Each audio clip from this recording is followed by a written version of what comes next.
Today on Rappler.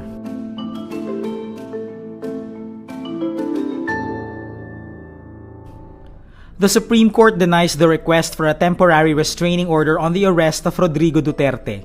Kitty Duterte files a writ of habeas corpus petition for her father's return to the country. Vice President Sara Duterte goes to the Netherlands to help her father at the ICC. President Marcos defends the government's action on the arrest of Rodrigo Duterte. And the Kremlin says it awaits details of a 30-day ceasefire after Ukraine said it is ready to support a US proposal. The Supreme Court does not issue a temporary restraining order regarding the arrest of former President Rodrigo Duterte. SC spokesperson Camille Sue Mei-Ting says in a statement, quote, "After a virtual deliberation on the 94-page petition, the SC found that the petitioners failed to establish a clear and unmistakable right for the immediate issuance of a TRO. However, the SC still orders Senator Ronald De La Rosa and the Philippine government to comment on the petition within 10 days. The petition was filed by De La Rosa on Tuesday right after the arrest of Duterte.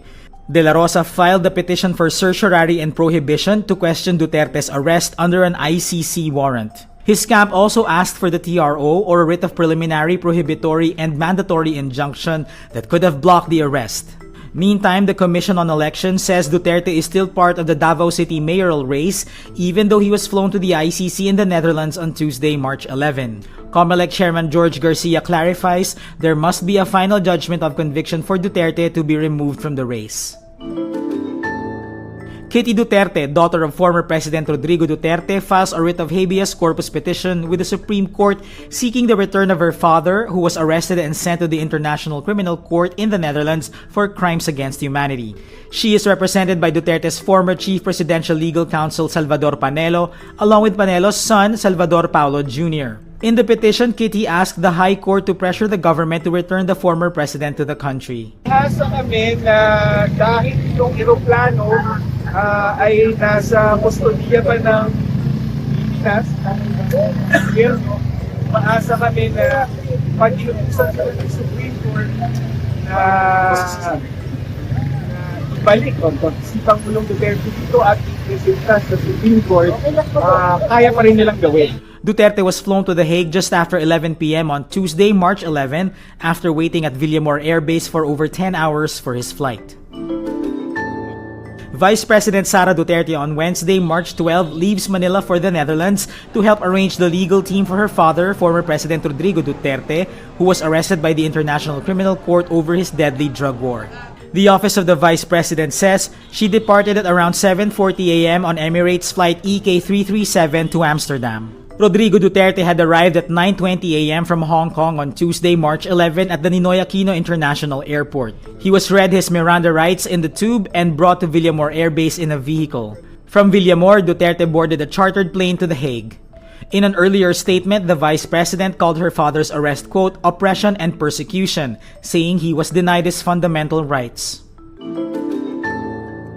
President Ferdinand Marcos Jr. in a press conference on late Tuesday night, March 11, defends the Philippines' decision to facilitate the handover of former President Rodrigo Duterte to the International Criminal Court, saying his arrest was done in compliance with our commitments to Interpol. Interpol asked for help and we obliged because we have commitments to the Interpol which we have to fulfill. If we don't do that, they will no longer help us with other cases involving Filipino fugitives abroad. Marcos adds this was what the international community expected from the Philippines as a democratic country and a member of the global community. He also says the Philippines followed every single necessary procedure in serving the warrant, and the decision to arrest Duterte and sending him to The Hague does not violate Philippine sovereignty. The president also denies that politics played a role in the decision to arrest his predecessor. The Kremlin says it is awaiting details from Washington about a proposal for a 30-day ceasefire in Ukraine.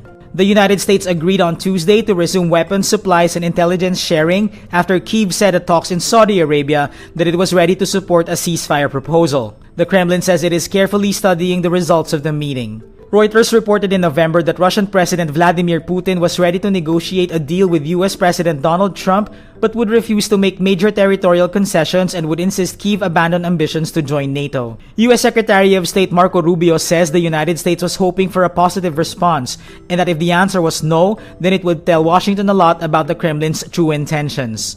Russia invaded Ukraine in early 2022. And that's today's wrap. I'm JC Gotinga. Thank you for watching. Click the link below for the full story. Follow us on Raptor's YouTube, Facebook, X, Instagram, and TikTok.